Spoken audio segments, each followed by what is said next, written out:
Hello दोस्तों।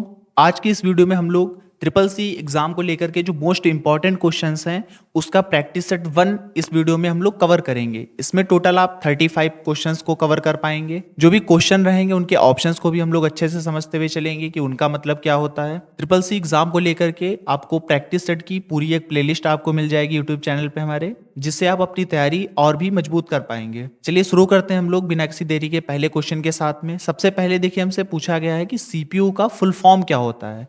देखिए जो भी क्वेश्चंस रहेंगे सारे बहुत ही इंपॉर्टेंट है, आप अच्छे से सारे क्वेश्चंस को समझिएगा। तो सीपीयू का फुल फॉर्म आप लोग जानते होंगे, इसको हम लोग सेंट्रल प्रोसेसिंग यूनिट बोलते हैं। ये इसकी फुल फॉर्म होती है। सीपीयू होता क्या है, तो सेंट्रल प्रोसेसिंग यूनिट एक छोटी सी आईसी होती है, छोटी सी चिप होती है जो हमारे कंप्यूटर को चला रही होती है। उसी के अंदर सारे प्रोग्राम किए गए होते हैं कि आपका कंप्यूटर किस किस तरीके से चलेगा, क्या काम करेगा, वो सारे उसी सीपीयू में बताए गए होते हैं, सेंट्रल प्रोसेसिंग यूनिट के अंदर बताए गए होते हैं। जैसे आपके पास में फोन होता है तो उसमें। अगले क्वेश्चन को देखते हैं, क्वेश्चन नंबर 2।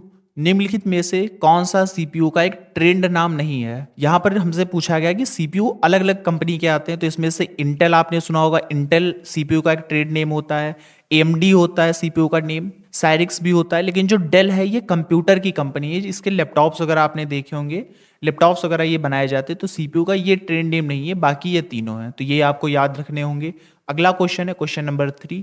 भारत में सबसे पहला क्रेडिट कार्ड किस बैंक ने पेश किया था। बात करें क्रेडिट कार्ड की, तो देखिए जो सेंट्रल बैंक ऑफ इंडिया होता है ये सारे बैंक्स को हैंडल करता है, संभालता है। लेकिन जो क्रेडिट कार्ड है इसको स्टेट बैंक ऑफ इंडिया ने, मतलब एसबीआई ने सबसे पहले लागू किया था अपने कस्टमर्स के लिए। स्टेट बैंक ऑफ इंडिया ने सबसे पहले क्रेडिट कार्ड को पेश किया था। क्वेश्चन नंबर 4, क्यूआर कोड का पूरा नाम क्या होता है। तो इसका आप पूरा नेम जानते हैं, क्विक रिस्पॉन्स कोड इसको हम लोग बोलते हैं। ये फुल फॉर्म हो जाती है क्यूआर कोड की। अगला क्वेश्चन है क्वेश्चन नंबर 5।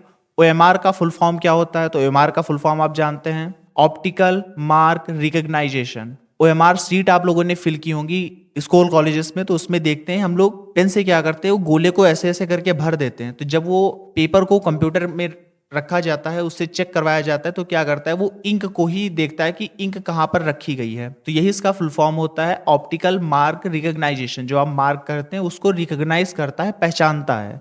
अगला क्वेश्चन देखते हैं क्वेश्चन नंबर 6। लाइट पेन किस डिवाइस से संबंधित है। अगर लाइट पेन की बात करें तो क्या ये ऑप्टिकल इनपुट डिवाइस है, या फिर ऑप्टिकल आउटपुट डिवाइस है, मैकेनिकल इनपुट डिवाइस है, या फिर इलेक्ट्रॉनिकल इनपुट डिवाइस है। क्वेश्चन 6 का ऑप्शन ए आपका बिल्कुल सही हो जाएगा। जो लाइट पिन होता है वो एक तरीके का इनपुट डिवाइस है, ये बाहर से इनपुट लेता है कंप्यूटर के अंदर, लेकिन ऑप्टिकल रूप से। तो ऑप्टिकल इनपुट डिवाइस है लाइट पिन हमारा। ये सारे क्वेश्चन आपसे पूछे हुए हैं, बहुत ही ध्यान से सारे क्वेश्चंस को आपको तैयार करना है। Question number 7। निम्नलिखित में से कौन सा आईओटी का एक एग्जाम्पल इसमें से है। क्या एप्पल वॉच एक एग्जाम्पल है आईओटी का, कैसियो कैलकुलेटर एक एग्जाम्पल है आईओटी का, टीवी एक एग्जाम्पल है आईओटी का, या फिर प्रोजेक्टर एक आईओटी का एग्जाम्पल है। यहाँ पर अगर हम लोग बात करें तो ऑप्शन ए बिल्कुल सही होगा। जो एप्पल की वॉच होती है, अब एप्पल वॉच आप हाथ में पहनते हैं, वो क्या करता है टेम्परेचर वगैरह देखता है आपके कितना है शरीर का, पानी की मात्रा कितनी है, बीपी कितना है, हार्ट बीट कितनी, ये सारी चीजें वो मेजर करता है और वो फोन के ऊपर भेजता है वाईफाई की मदद से, या फिर ब्लूटूथ से कनेक्ट किया होगा तो ब्लूटूथ की मदद से। तो ये चीजें हमारी आईओटी के अंदर आती हैं। आईओटी का फुल फॉर्म होता है इंटरनेट ऑफ थिंग्स। तो यहाँ पे ऑप्शन ए आपका बिल्कुल सही हो जाएगा। क्वेश्चन नंबर 8 की बात करते हैं। चीन में कौन सा सर्च इंजन इस्तेमाल किया जाता है। आप जानते हैं जो चाइना है उसने क्या कर रखा है कि बाहर की कंपनियों को अपने देश में नहीं आने देता है, वो अपने खुद की ही चीजों को बनाने पर ज्यादा जोर देता है। तो यहाँ पर हमसे वही चीज पूछी गई है कि चाइना में कौन सा सर्च इंजन यूज किया जाता है। बाकी दुनिया में जैसे कि गूगल है, गूगल अमेरिका की तरफ से बनाया गया है, तो गूगल को हर कोई यूज कर रहा है, हर कंट्री में यूज किया जाता है। लेकिन चाइना क्या करता है, बाहर की कंपनी ना प्रॉफिटेबल हो, तो इसके लिए उन्होंने अपना ही एक सर्च इंजन बनाया है जो कि बाइडू है। तो ये यहाँ पर ऑप्शन डी बिल्कुल सही हो जाएगा। बाइडू सर्च इंजन एक है जो कि चाइना के अंदर यूज किया जाता है। अगले क्वेश्चन पे बढ़ते हैं, क्वेश्चन नंबर 9। HTTP किस कार्य के लिए यूज किया जाता है। HTTP का फुल फॉर्म क्या होता है, तो हाइपर टेक्स्ट ट्रांसफर प्रोटोकॉल, ये HTTP का फुल फॉर्म होता है। किस लिए यूज किया जाता है, क्या वेब बेस्ड इंफॉर्मेशन एक्सेस करने के लिए यूज करेंगे, फाइल ट्रांसफर करने के लिए यूज करेंगे, ईमेल ट्रांसफर के लिए यूज करेंगे, या फिर रिमोट लॉगिन के लिए यूज करेंगे। क्वेश्चन 9 का ऑप्शन ए बिल्कुल सही हो जाएगा। वेब बेस्ड जो इंफॉर्मेशन होती है उसको एक्सेस करने के लिए, प्राप्त करने के लिए हम लोग क्या करते हैं, HTTP का यूज करते हैं। ये एक प्रोटोकॉल होता है जिसकी मदद से अलग अलग वेबसाइट हम लोग ओपन कर पाते हैं कंप्यूटर की मदद से। Question number 10। लिब्रे ऑफिस जो इम्प्रेस है उसमें अगर अगली स्लाइड पर जाना है तो इसमें से कौन से शॉर्ट की यूज करेंगे? पेज अप यूज करेंगे, पेज डाउन यूज करेंगे, कंट्रोल एन यूज करेंगे या फिर आप अल्ट एन यूज करेंगे? तो देखिए, अगर आप अगले पेज पे जाना चाहते हैं उसके लिए हम लोग पेज डाउन शॉर्ट की यूज करते हैं, अगर पीछे के पेज पे जाना चाहते हैं तब हम पेज अप शॉर्ट की यूज करते हैं। तो यहाँ पे ऑप्शन बी बिल्कुल सही हो जाएगा। अगले क्वेश्चन की तरफ बढ़ते हैं, क्वेश्चन नंबर 11। एनईएफटी की शुरुआत किस समय से होती है? जो निफ्टी है हमारा, सुबह कितने बजे से उसकी शुरुआत होती है और कितने टाइम तक की वो चलता है, ये हमसे यहाँ पर पूछा गया। तो एनईएफटी जो है वो मॉर्निंग 8 बजे से और शाम के 6 बजे तक की ओपन रहता है। सुबह 8 से 6 तक की ही आप एनईएफटी की मदद से ट्रांजेक्शन वगैरह कर सकते हैं। तो ऑप्शन बी यहाँ पर बिल्कुल सही हो जाएगा। नेक्स्ट क्वेश्चन है क्वेश्चन नंबर 12। जो माइक्रो प्रोसेसर होता है वो क्या होता है? तो माइक्रो प्रोसेसर क्या है? सीक्वेंस है प्रोग्राम्स का, मतलब कई सारे प्रोग्राम्स बनाए गए हैं। किसके लिए बनाए गए हैं? सीपीयू को कंट्रोल करने के लिए। सेंट्रल प्रोसेसिंग जो यूनिट होती है उसको कंट्रोल करने के लिए क्या किया गया है? माइक्रो प्रोसेसर का यूज किया जाता है। अगले क्वेश्चन पे बढ़ते हैं, क्वेश्चन नंबर 13। ब्लॉकचेन को कहाँ स्टोर किया जाता है? मतलब जो ब्लॉकचेन टेक्नोलॉजी होती है उसको कहाँ पर स्टोर करते हैं? फ्लैट फाइल्स में, डेटाबेस वगैरह में हम स्टोर करेंगे, या दोनों में स्टोर करेंगे, या फिर इनमें से किसी में भी स्टोर नहीं करेंगे? तो यहाँ पे जो ब्लॉकचेन होती है उसको हम लोग फ्लैट फाइल्स और डेटाबेस दोनों में स्टोर कर सकते हैं। तो ऑप्शन सी बिल्कुल सही हो जाएगा। यहाँ पे बहुत ऑप्शंस आपके करेक्ट होंगे। Question number 14। रिबन के किस टैब में फॉन्ट विकल्प होता है? अगर आप देखें लिब्रे ऑफिस राइटर आपने जैसे ओपन किया हुआ है तो उसमें रिबन हमारे पास ऊपर सामने आपको दिखाई देते हैं। उसमें कौन सा ऐसा टैब है जिसके अंदर हमें फॉन्ट का ऑप्शन मिलता है? क्या व्यू टैब होता है जिसमें फॉन्ट ऑप्शन मिलता है, पेज लेआउट टैब में फॉन्ट ऑप्शन मिलेगा, रेफरेंस में मिलेगा, या फिर होम में मिलेगा? तो आप जानते हैं जो बेसिक बेसिक चीजें होती हैं, इस तरीके से आप याद रख सकते हैं। जो बेसिक चीजें होती हैं जैसे फॉन्ट बढ़ाना हो गया, कलर चेंज करना हो गया, ये सारी चीजें होम टैब में ही हमें मिल जाती हैं। तो ऑप्शन डी यहाँ पर बिल्कुल सही हो जाएगा। अगले क्वेश्चन को देखते हैं, क्वेश्चन नंबर 15। बिना केबल के नेटवर्किंग को जोड़ने वाला कौन सा इसमें से डिवाइस है? पूछा गया हमसे इसमें से कौन सा ऐसा डिवाइस है जो बिना केबल के चीजों को आपस में कनेक्ट करता है, अलग अलग डिवाइस को कनेक्ट करता है? क्या उसको सेंट्रलाइज्ड बोलेंगे, ओपन सोर्स बोलेंगे, वायरलेस बोलेंगे, या फिर डिस्ट्रीब्यूटेड बोलेंगे? तो देखिए यहाँ पर कहा गया है कि वायर नहीं है उसमें, वायरलेस अगर काम हो रहा है तो उसको वायरलेस नेटवर्किंग हम लोग बोलते हैं। तो ऑप्शन सी यहाँ पर बिल्कुल सही हो जाएगा। Question number 16। कंप्यूटर या नेटवर्क को अवैध रूप से, मतलब कि इलीगल तरीके से एक्सेस करना, उस पर कंट्रोल करना क्या कहा जाता है? क्रैकर बोला जाएगा, हैकर बोला जाएगा, जैकर बोला जाएगा, या ऑल ऑफ दी, सभी ये चीजें बोलेंगे? तो यहाँ पे जो ऑप्शन ए है आपका बिल्कुल सही होगा। क्रैकर इसको बोलेंगे, और जो इसको क्रैक करता है, जो मतलब इलीगल तरीके से एक्सेस करता है, वो पर्सन हैकर बोला जाता है। लेकिन इस जो हम ये काम कर रहे हैं ये क्या बोला जाएगा? ये चीज क्रैकर बोली जाएगी। ऑप्शन ए यहाँ पर बिल्कुल सही होगा। Question number 17। वेब पेज की भाषा क्या होती है? जैसे कि जो वेबसाइट वगैरह हमारे पास होती हैं उसकी लैंग्वेज कौन सी होती है, किस लैंग्वेज में काम करती है? तो उसके लिए आप जानते हैं HTML हम लोग यूज करते हैं। आप HTML लैंग्वेज सीखोगे, हाइपर टेक्स्ट मार्कअप लैंग्वेज इसका फुल फॉर्म होता है। ये लैंग्वेज हमें सीखनी होती है जिसकी मदद से आप वेबसाइट वगैरह बना सकते हो, और तब वो आप गूगल वगैरह पे पहले होस्ट करोगे, फिर हर कोई उस पर काम करेगा। तो जितनी भी वेबसाइट आप देखते हैं गूगल पे सर्च करने के बाद में, वो सारी HTML लैंग्वेज से बनाई जाती हैं।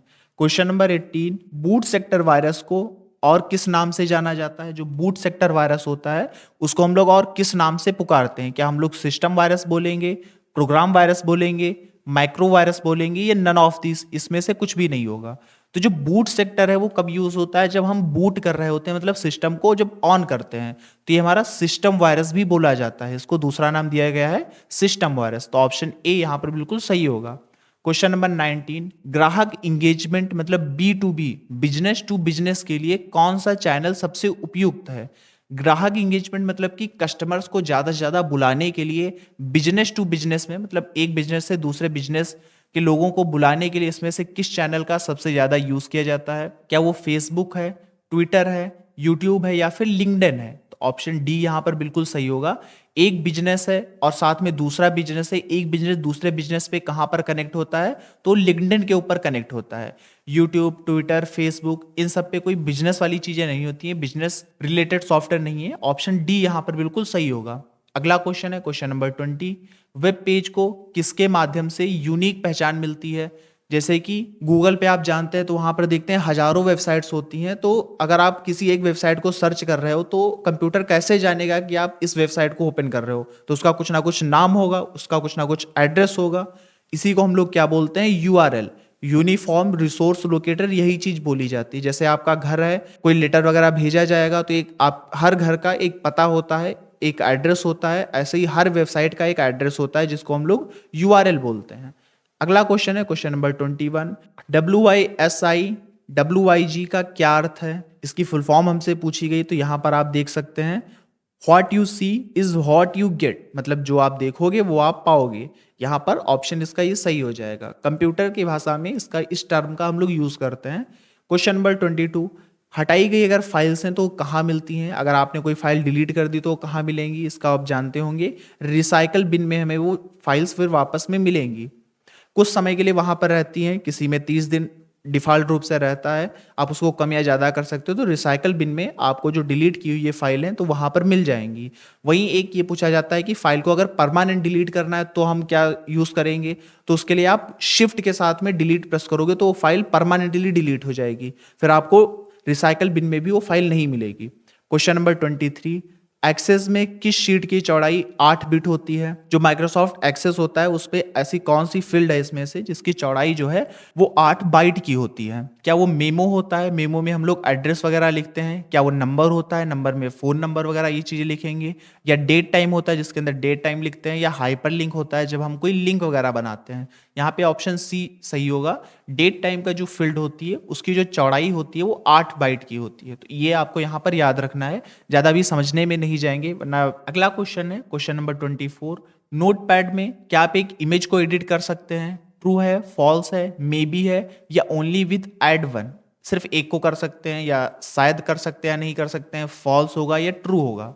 तो जितने भी क्वेश्चंस आपके होंगे कभी भी अगर ऐसा क्वेश्चन आएगा तो उसमें मे बी ऑप्शन बिल्कुल नहीं होगा, क्योंकि शायद जैसा कंप्यूटर में कुछ नहीं होता, या तो वो होगा या फिर नहीं होगा, या तो ट्रू होगा या फॉल्स होगा। तो नोटपैड में आप फोटो को लेकर के कोई भी काम नहीं कर सकते हैं, फॉल्स यहाँ पर रहेगा। अगले क्वेश्चन की तरफ बढ़ते हैं क्वेश्चन नंबर 25। इसमें पूछा गया है कि कंप्यूटर की दुनिया में अवैधानिक काम किस श्रेणी में आता है? अगर आप कंप्यूटर पे मतलब कंप्यूटर वर्ल्ड में अगर आप इलीगल तरीके से कोई काम करते हो तो उसको क्या बोलते हैं? तो इस चीज को हम लोग साइबर क्राइम बोलते हैं। ये कंप्यूटर वर्ल्ड में अगर आप कोई क्राइम कर रहे हैं तो उसको साइबर क्राइम बोला जाएगा। अगला क्वेश्चन है क्वेश्चन नंबर 26। जो उमंग ऐप होता है वो कौन कौन सी सेवाएं सुलभ कराता है? मतलब उमंग ऐप पे आप क्या क्या काम कर सकते हैं? क्या इनकम टैक्स फिलिंग कर पाएंगे, या आधार एंड पीएफ क्वायरीज को फिल कर पाएंगे, गैस सिलेंडर को बुकिंग कर पाएंगे, या सारे काम आप कर पाएंगे? तो ऑप्शन डी यहाँ पर बिल्कुल सही होगा। जो उमंग ऐप है उस पे जाकर के आप ये सारे काम करवा सकते हैं। Question number 27। वह संचार प्रोटोकॉल मतलब कम्युनिकेशन प्रोटोकॉल जो वेब बेस्ड जानकारी को एक्सेस करने के लिए, पता करने के लिए यूज किया जाता है, उसको क्या बोलते हैं? तो वो हमारा HTTP होता है, हाइपर टेक्स्ट ट्रांसफर प्रोटोकॉल होता है, जिसका यूज करते हैं इंटरनेट से वेबसाइट के जरिए कोई भी जानकारी को पता करने के लिए। अगले क्वेश्चन पे बढ़ते हैं क्वेश्चन नंबर 28। क्या हम अधिकतम 100 लोगों को ईमेल भेज सकते हैं? ये ट्रू है या फॉल्स है? क्या हम सिर्फ 100 लोगों को ही ईमेल भेज सकते हैं या एक से ज्यादा भी लोगों को ईमेल भेज सकते हैं? तो यहाँ पर फॉल्स हो जाएगा। आप एक बार में 100 से भी ज्यादा लोगों को ईमेल भेज सकते हैं, फॉरवर्ड कर सकते हैं, और अलग अलग भी भेज सकते हैं। तो यहाँ पे ये चीज फॉल्स रहेगी। नेक्स्ट क्वेश्चन है क्वेश्चन नंबर 29।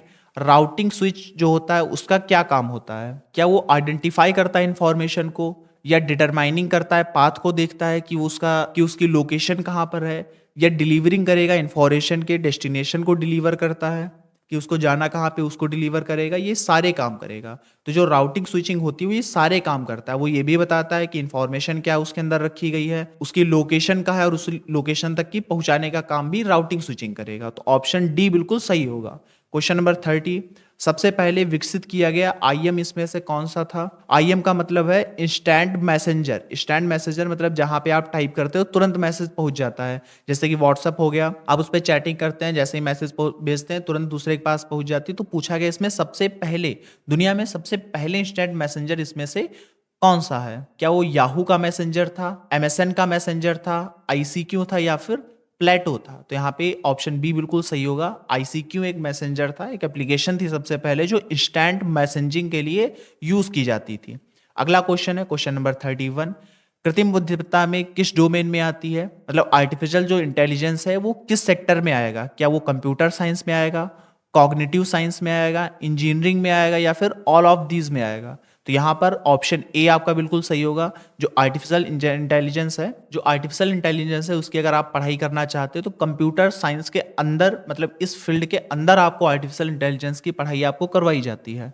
क्वेश्चन नंबर 32, व्यक्तिगत ब्लॉगिंग के लिए मतलब पर्सनल ब्लॉगिंग के पिता कौन कहे जाते हैं? तो ये हैं जस्टिन हॉल। ऑप्शन बी आपका बिल्कुल सही होगा, जस्टिन हॉल है जो पर्सनल ब्लॉगिंग के फादर बोले जाते हैं।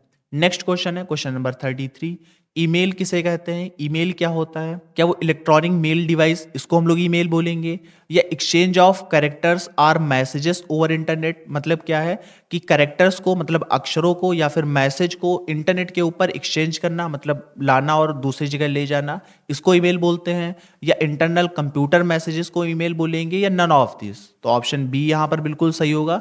इंटरनेट के ऊपर मैसेजेस को प्राप्त करना और दूसरी जगह भेजना क्या बोला जाएगा? ईमेल बोला जाता है। अगले क्वेश्चन की तरफ बढ़ते हैं, क्वेश्चन नंबर 34, आईबीएम के अनुसार सबसे बड़ा डेटा स्रोत क्या होता है? आईबीएम आपकी एक कंपनी है, तो आईबीएम कंपनी की तरफ से अगर हम बात करें तो सबसे बड़ा डेटा का कलेक्शन क्या बोला जाएगा? क्या वो ईमेल होगा, सोशल मीडिया होगा, बिजनेस ट्रांजेक्शन्स होगा, या फिर लॉन्ग डेटा होगा? तो ऑप्शन सी बिल्कुल यहाँ पर सही है। बिजनेस ट्रांजेक्शन्स जो होता है वो आईबीएम के अनुसार सबसे बड़ा डेटा माना जाता है। वैसे तो आप कहेंगे सोशल मीडिया, वो भी सही यहाँ पर है, लेकिन हमसे बात किया गया है आईबीएम के अनुसार। जो आईबीएम कंपनी है जो कई सारे कंप्यूटर्स वगैरह बनाती है, उसकी तरफ से अगर आप बात करेंगे तो ऑप्शन सी यहाँ पर बिल्कुल सही होगा। क्वेश्चन नंबर 35, लास्ट क्वेश्चन है हमारे आज के इस प्रैक्टिस सेट का। इसमें हमसे पूछा गया कि क्लाउड कंप्यूटिंग क्या होती है? Storing data on computer servers, computer के सर्वर पे डेटा को स्टोर करना क्लाउड कंप्यूटिंग बोलेंगे, या securely store data on internet, internet के ऊपर डेटा को स्टोर करना क्लाउड कंप्यूटिंग बोलेंगे, बोथ ए एंड बी, या फिर नन ऑफ दिस? तो यहाँ पे ऑप्शन बी आपका बिल्कुल सही होगा। डेटा को सिक्योर तरीके से इंटरनेट के ऊपर कहीं संभाल करके रखना, जैसे कि आप वन ड्राइव के अंदर रखते हो, तो ये क्या बोला जाता है? क्लाउड कंप्यूटिंग बोला जाता है। तो ये 35 क्वेश्चंस थे ट्रिपल सी एग्जाम्स को लेकर के। प्रैक्टिस सेट की आपको पूरी प्लेलिस्ट आपको यूट्यूब चैनल पे मिल जाएगी। डिस्क्रिप्शन बॉक्स में लिंक भी दिया गया है, वहां से क्लिक करके आप देख सकते हैं आगे की वीडियोस। ऐसे ही ओ लेवल, ए लेवल, इन सब की तैयारी के लिए आप चैनल को सब्सक्राइब जरूर से करिए। मिलते हैं अगली वीडियो में। Thank you.